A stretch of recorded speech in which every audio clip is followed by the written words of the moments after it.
Also out of Mercer County, the city of Bluefield, West Virginia's police department has received a $450,000 grant to help keep children out of the judicial system. As our Robert Castillo explains, the city's chief of police says the money will allow them to develop a community-based continuum of evidence-based prevention. Bluefield Police Chief Dennis Dillow says his department was one of just 26 groups in the entire country awarded this grant from the United States Department of Justice. The goal of the grant is for recipients to develop programs with the aim of giving children positive activities to do in their community in the effort to keep them out of the system.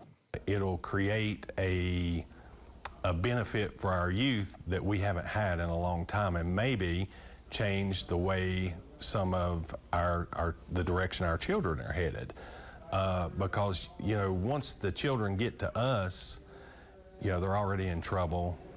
Dillow says many states in the U.S. are seeing a decline in the amount of children flowing into the judicial system. But he says West Virginia is actually seeing an increase. Dillow says he hopes to help in the effort to change that with this grant.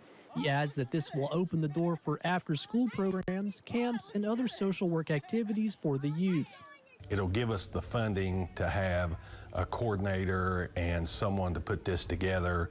And like I said, it's for an 18-month period. And obviously, if it's successful, we'll probably be able to continue.